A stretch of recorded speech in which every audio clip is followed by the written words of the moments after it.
Hello friends, real life video में आपका स्वागत है। आई होप आप सभी लोग ठीक होंगे। तो आज का हमारा इंपॉर्टेंट टॉपिक है परसेंटाइल स्कोर के बारे में, क्योंकि एक नोटिफिकेशन 12 तारीख के डेट में आप लोगों को आया है परसेंटाइल स्कोर के ऊपर, उसका जो फॉर्मूला है। क्योंकि पहला जो फॉर्मूला था वो अलग था नॉर्मलाइजेशन का। नॉर्मलाइजेशन एक प्रोसेस है जिसके तहत आप लोगों का स्कोर जो होता है वो बराबर किया जाता है, ऐसा रेलवे कहता है। क्योंकि बहुत सारे शिफ्टों में एग्ज़ाम होता है, तो किसी एक शिफ्ट के अकॉर्डिंग आप नहीं चल सकते, क्योंकि कभी किसी शिफ्ट में ज़्यादा स्कोर करता है कैंडिडेट और किसी हार्ड शिफ्ट में कम स्कोर करता है। तो उसी के लेवल को मैच करने के लिए तो आपका नॉर्मलाइजेशन किया जाता है। तो इस बार ही जो फॉर्मूला है परसेंटाइल का वो थोड़ा सा डिफरेंट है। तो हम समझेंगे आसान भाषा में कुछ लॉजिक के साथ या कुछ डाटा के साथ कि कैसे परसेंटाइल स्कोर काम करता है और क्या ये नोटिफिकेशन है पूरा। तो काफ़ी इन्फॉर्मेटिव आप लोग के लिए वीडियो होने वाला है जो आप लोग तैयारी कर रहे हैं। वीडियो एंड तक देखें और वीडियो आप लोग को अगर इन्फॉर्मेटिव लगे तो ज़रूर शेयर करें और चैनल को सब्सक्राइब कर लें। तो आइए वीडियो शुरू करते हैं। ये वो अमेंडमेंट है जो 12 तारीख की डेट में आया हुआ है परसेंटाइल स्कोर के ऊपर। पूरा नोटिफिकेशन देख लेते हैं क्या चीज़ें इसमें दी गई हैं। तो सबसे पहले परसेंटाइल स्कोर को डिफाइन किया गया कि परसेंटाइल स्कोर क्या है। तो इसमें साफ साफ लिखा है कि परसेंटाइल स्कोर आपके परफॉर्मेंस के बेस पर आप लोगों को जो आप एग्ज़ाम में परफॉर्मेंस करेंगे उसी के बेस पर आप लोग को दिया जाएगा।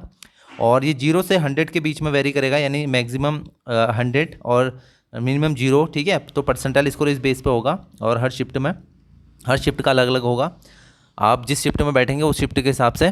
और percentile score is not same as the percentage of marks obtain. सबसे इंपॉर्टेंट बात यह है कि जैसे आप लोग मान लीजिए आप 100 नंबर का आपका पेपर है, आपके 80 मार्क्स आते हैं रॉ मार्क्स, ठीक है।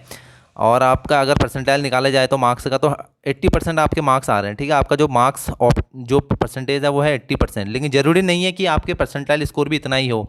आपका परसेंटाइल स्कोर भी 80 ही हो, ज़रूरी नहीं है। इसके कम भी हो सकता है, ठीक है, ये ज़्यादा भी हो सकता है। तो सबसे पहली बात ये है कि आपका जो सेम है परसेंटाइल स्कोर है, यानी PS है, वो equal to does not equal आपके जो मार्क्स ऑब्टेन आपने जो किए हैं, ठीक है, उसके।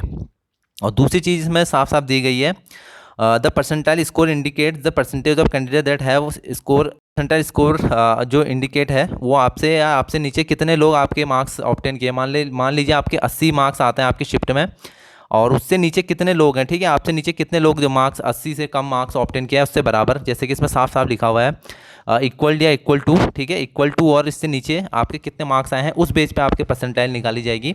जैसा कि फॉर्मूला भी है, अभी आप लोग को अच्छे से समझाऊंगा नीचे, फिर आपके समझ में भी आ जाएगा। तो जो टॉपर है आपके शिफ्ट का जो टॉपर है उसको कितना दिया जाएगा, इसमें साफ साफ लिखा है द टॉपर हाईएस्ट स्कोरर। जो टॉपर वही होगा जिसके हाईएस्ट स्कोर होंगे, उसको शिफ्ट में कितने मिले जाएंगे, उसको 100% दिया जाएगा, यानी उसका परसेंटाइल 100 माना जाएगा। और सबसे कम इस हिसाब से आपके हो जाए तो marks obtain in between the highest and lowest score all also converted the appreciate percentile. तो सबसे ज़्यादा और सबसे कम के बीच में, ठीक है, तो उसको किस में कन्वर्ट कर दिया जाएगा, परसेंटाइल स्कोर में कन्वर्ट कर दिया जाएगा। अभी अच्छे से समझाऊंगा, आप समझ में आ जाएगा, नहीं समझ में आ रहा है तो। और the percentile score will be the normalised score for the examination. तो यही परसेंटाइल स्कोर की मैं जिसमें बात कर रहा था, इसी को क्या कहेंगे, नॉर्मलाइज स्कोर कहा जाएगा। आप पहले नॉर्मलाइज स्कोर लिखे आता था, अब आएगा परसेंटाइल स्कोर या परसेंटाइल नॉर्मलाइज स्कोर, इस तरीके से आप लोग का लिखे आएगा। इसी के बेस पे आपकी मेरिट बनेगी। इसमें साफ साफ लिखा है, देखिए, use to preparation of the merit list. तो मेरिट लिस्ट में इसी के बेस पे आपकी मेरिट बनने वाली है, इसी के बेस पे आप लोग को जॉब मिलने वाली है, ठीक है, जो परसेंटाइल स्कोर है आप लोगों का, ठीक है। पहले इसको नॉर्मलाइज कहते थे, अब नॉर्मलाइज परसेंटाइल स्कोर बोलने लग गए हैं, ठीक है। तो परसेंटाइल स्कोर पे, और परसेंटाइल स्कोर का फॉर्मूला देख लीजिए आप लोग एक बार, the percentile score of candidate for particular shift will be calculate. तो इस तरीके से कैलकुलेट किया जाएगा। परसेंटाइल स्कोर क्या होगा, number of candidate appear in shift, ठीक है, with raw score equal to और लेस देन द कैंडिडेट। अब मान लीजिए कितने, इसमें सबसे बड़ी बात यह है कि इसमें आपका जो स्कोर है उससे नीचे कितने नंबर ऑफ कैंडिडेट हैं, इस बात पे डिपेंड करता है। उस बेस पे आप लोगों का परसेंटाइल स्कोर बनता है, ठीक है। और टोटल नंबर ऑफ कैंडिडेट आपकी उस शिफ्ट में कितने नंबर ऑफ कैंडिडेट थे नीचे, उसको रखेंगे और इंटू 100 कर देंगे, तो आप लोगों का परसेंटाइल स्कोर निकल आएगा, ठीक है। अभी मैं आप लोग को निकाल के दिखाता हूँ कैसे परसेंटाइल स्कोर निकलता है, और भी इसमें दी गई है, ठीक है। तो the percentile score of raw score all of candidate for all the shift would be merge and shall be called the RRC score. तो यही आपका RRC स्कोर कहा जाएगा, ठीक है। रिजल्ट भी प्रोसेसिंग में यही आपकी मेरिट डिसाइड करेगा। और सबसे बड़ी बात है कि जो परसेंटाइल स्कोर है वो 5 डेसिमल तक आप लोग का कैलकुलेट किया जाएगा। मान लीजिए आपका परसेंटाइल स्कोर है 70.123, ठीक है, 10 के बाद 5 स्थान तक आपका कैलकुलेट किया जाएगा, ठीक है। 5 डेसिमल प्लेस तक, तो 5 डेसिमल प्लेस तक आपका कैलकुलेट किया जाएगा। ठीक है, अगर आप हैं नोटिफिकेशन में 7वां जो नंबर है इसमें कह रहा है कि इन केस ऑफ 2 और more candidate securing same normalise percentile score. मान लीजिए आपके 2 या 2 से 3 या 2 से बहुत सारे कैंडिडेट ऐसे भी हो सकते हैं जिनके सेम परसेंटाइल स्कोर आ जाए, तो उस कंडीशन में क्या करेंगे, उस कंडीशन में जिसकी एज ज़्यादा होगी, पहले तो एज देख लेंगे एज किसकी ज़्यादा है। ठीक है, एज के हिसाब से उन लोगों को रख लेंगे। अगर लगता है कि एज भी सेम है फिर हिसाब से जिसका नाम ए है, ए से पहले ए बी सी डी, इस हिसाब से उसको रख लेंगे। ठीक है, तो इस हिसाब से आप लोग को मेरिट में जगह दी जाएगी अगर आप लोगों के परसेंटाइल स्कोर सेम हो जाते हैं। और होता है बहुत सारे शिफ्टों में ऐसा होता है कि सेम मार्क्स होते हैं, तो इस तरीके से तो यही फॉर्मूला क्या होगा इंडियन रेलवे द्वारा अब क्या होगा अडॉप्ट किया जा रहा है इसमें आरएफ के आरआरसी ग्रुप डी में आप मेरिट बनाने के लिए। तो अब हम देख लेते हैं किस तरीके से आप लोग का परसेंटाइल स्कोर कैलकुलेट होगा, किस तरीके से क्या चीज़ें होंगी आसान भाषा में। तो आप लोगों को समझाने के लिए मैंने एक डाटा लिया है जिसमें 10 कैंडिडेट हैं। ठीक है, तो 10 कैंडिडेटों के मैंने एक डाटा लिया हुआ है। तो आपके एग्जामिनेशन में या जिस शिफ्ट में आप लोग बैठेंगे उसमें बहुत सारे बच्चे होंगे, हज़ारों बच्चे होंगे। तो हज़ारों के बीच में जब वो डाटा बनेगा वो थोड़ा सा लॉजिकल डाटा होगा, उसमें पॉइंट का भी यूज़ हो सकता है। तो मैंने समझाने के लिए एज आप लोग को लिया हुआ है। तो हमारे पास 2 शिफ्टें हैं, एक है ईजी शिफ्ट, एक है हार्ड शिफ्ट। ठीक है, और शिफ्ट 1 में जो मार्क्स हैं उनका हम परसेंटाइल देखेंगे और शिफ्ट 2 में जो मार्क्स हैं उनका हम परसेंटाइल देखेंगे। जैसा कि मैं पहले भी कह चुका हूँ कि आपके जो मार्क्स होंगे उसका ज़रूरी नहीं है कि आपके परसेंटाइल भी उतना ही हो जितने आपके मार्क्स हो। जैसे कि आप लोग देख सकते हैं शिफ्ट 1 में जो कैंडिडेट पहला कैंडिडेट उससे 90 मार्क्स उसके आए हैं, दूसरे के आए हैं 87, तीसरे के 84, चौथे के 80%, पाँचवें के 78 नंबर आए हैं। ये इनके रॉ मार्क्स हैं, एक्चुअल मार्क्स हैं। ये जो मार्क्स मैं आप लोग को दिखा रहा हूँ 90, 87, 84 ये इनके एक्चुअल मार्क्स हैं, रॉ मार्क्स हैं। तो ये जो मार्क्स आप लोग को दिख रहे हैं और इस तरीके से देख सकते हैं इनके मार्क्स हैं। तो सबसे हाईएस्ट जो मार्क्स है 90 है, सबसे जो लोवेस्ट मार्क्स हैं इजी शिफ्ट में वो है 65। और वैसी शिफ्ट 2 है जो हार्ड शिफ्ट थी, इसमें जो कैंडिडेट फर्स्ट कैंडिडेट है उसके 70 मार्क्स हैं, दूसरे के 68 हैं। ये थोड़ा हार्ड थी, इस वजह से इसमें मार्क्स क्या हैं कम आए हैं। और 67 इस तरीके से एक डाटा मैंने बनाया है 50। इसमें सबसे हाईएस्ट मार्क है 70 जो टॉपर है इस शिफ्ट का, और सबसे कम है जिसके वो है 50। और इसी तरह शिफ्ट 1 में जो टॉपर है उसके 90 मार्क्स हैं और शिफ्ट 1 में जिसके कम मार्क्स हैं वो है उसके हैं 65। अब हम परसेंटाइल स्कोर का देखेंगे फॉर्मूला। परसेंटाइल स्कोर का फॉर्मूला जैसे रेलवे कहता है कि जो परसेंटाइल स्कोर आप लोग का निकलेगा वो number of candidate in this shift equal और लेस देन द कैंडिडेट्स। ठीक है, यानी जो आपके जो मार्क्स हैं उसके नीचे या उसके बराबर कितने कैंडिडेट हैं, यानी ठीक है, और टोटल नंबर ऑफ़ कैंडिडेट कितने हैं इंटू 100। अब ये देखिए समझिए, जैसे कि रेलवे कहता है कि जो टॉपर है जिसके सबसे ज़्यादा मार्क्स हैं उसको 100 परसेंटाइल माना जाएगा उस शिफ्ट में। तो शिफ्ट 1 में सबसे ज़्यादा मार्क्स 90 वाले के हैं, जिसके 90 है उसको 100 परसेंटाइल दे दिया है। और 87 वाले के लिए परसेंटाइल कैसे कैलकुलेट किया है ये देख लीजिए आप लोग। देखिए 87 से बराबर है 87 के नीचे कितने कैंडिडेट हैं, 1 2 3 4 5 6 7 8 9। सबसे बड़ी बात है कि आपको नंबर ऑफ़ कैंडिडेट देखने हैं। ठीक है, यहाँ पर मार्क्स का भी कुछ नहीं है परसेंटाइल में। आपसे नीचे कितने या आपके बराबर स्कोर वाले कितने लोग हैं। ठीक है, कितने लोगों से आपको मतलब है कितने नंबर ऑफ़ कैंडिडेट है। तो 9 कैंडिडेट हैं आपके बराबर, यानी आपके मार्क्स 87 है या उससे कम। ठीक है, तो 9 लोग हैं और टोटल नंबर ऑफ़ कैंडिडेट कितने थे, 10 लोग थे ये। और इनको इंटू 100 करेंगे तो परसेंटाइल स्कोर आप लोग का देखिए कैसे निकलेगा। तो 90 निकल चुका है आप लोगों का। वैसे ही 84 वाले का आप कैलकुलेट करेंगे, 84 से बराबर मार्क्स है या उससे कम कितने हैं, 1 2 3।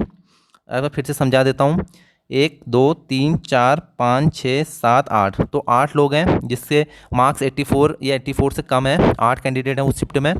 और टोटल कैंडिडेट कितने थे, 10 ही हैं। इंटू 100 करेंगे तो कितना आ जाएगा, 80। तो 80 परसेंटाइल आप लोग का आ चुका है।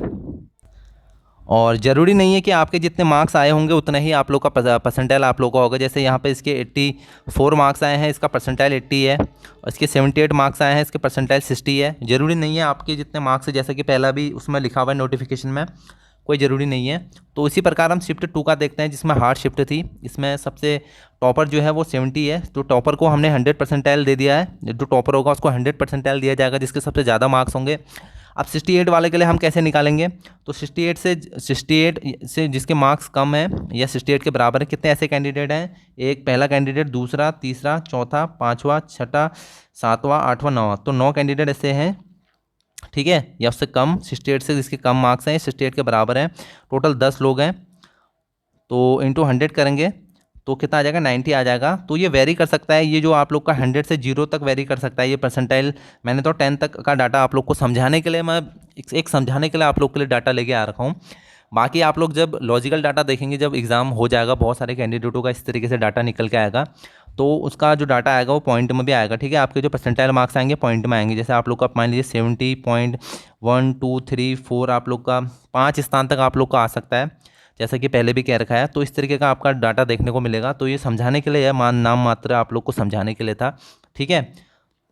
वैसे ही आप लोग 67 वाले के लिए निकाल सकते हैं, 66 वाले के लिए परसेंटाइल मार्क्स निकाल सकते हैं। तो एक चीज़ देखिए, हार्ड शिफ्ट में 70 परसेंटाइल में 70 परसेंटाइल जिसकी है उसके मार्क्स कितने थे, 66 मार्क्स थे। वहीं इजी शिफ्ट में जिसके 70 परसेंटाइल जिसकी है उसके मार्क्स कितने थे, 80 मार्क्स थे। यानी हार्ड शिफ्ट में 66 मार्क्स अगर आप लोग स्कोर करते हैं तो आपका परसेंटाइल स्कोर भी 70 होगा, और इजी शिफ्ट में अगर आप 80 स्कोर करते हैं तो उसकी परसेंटाइल भी कितनी है, 70 है। तो इससे ये पता चलता है अगर आप हार्ड शिफ्ट में अगर स्कोर करते हैं और उसका जो परसेंटाइल है दोनों का सेम देख सकते हैं यहाँ पर।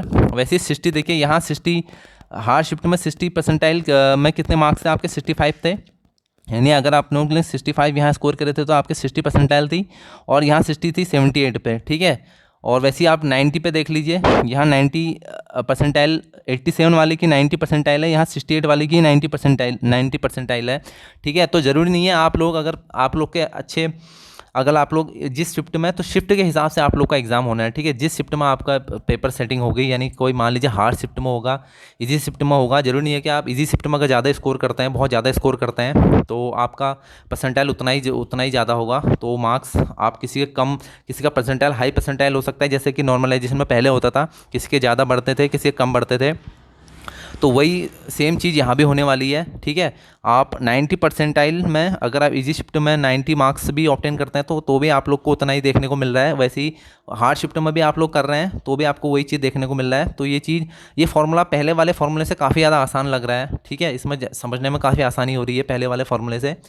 तो हार्ड शिफ्ट और इजी शिफ्ट के बीच में ये डिफरेंस है, ठीक है। यहाँ कैंडिडेट कम मार्क्स में भी अच्छा परसेंटाइल स्कोर कर रहे हैं, जैसे कि हार्ड शिफ्ट में देख सकते हैं इनके मार्क्स कम हैं फिर भी अच्छा परसेंटाइल है, सबके देख सकते हैं यहाँ पर। और वहीं इजी शिफ्ट में क्या नुकसान हो रहा है, इजी शिफ्ट में नुकसान ये हो रहा है कि आपके मार्क्स अच्छे हैं, ठीक है। मार्क्स अच्छे होने के बावजूद भी आपकी परसेंटाइल क्या हो रही है, कम होती जा रही है। देखिए यहाँ 70 वाले की परसेंटाइल भी कितनी हो गई है, घट के 30 हो गई है, ठीक है। तो ये एक लॉजिकल डाटा है, जरूरी नहीं कि इसी तरीके से आप लोग का डाटा होगा, वहाँ थोड़ा डाटा वेरी भी कर सकता है। मैं एक समझाने के लिए आप लोग को बता रहा हूँ, आप ये ना समझें कि आप लोग इजी शिफ्ट में 70 स्कोर कर रहे हैं तो आपकी परसेंटाइल 30 परसेंटाइल ही होगी। ये एक समझाने का आप लोग को तरीका है, आप इसको ज़्यादा वो मत करें, सीरियसली ना लें इस तरीके को, बस एक तरीका है आप लोग को समझाने का, जो मैंने अपने मन से बनाया हुआ डाटा है ये, ठीक है।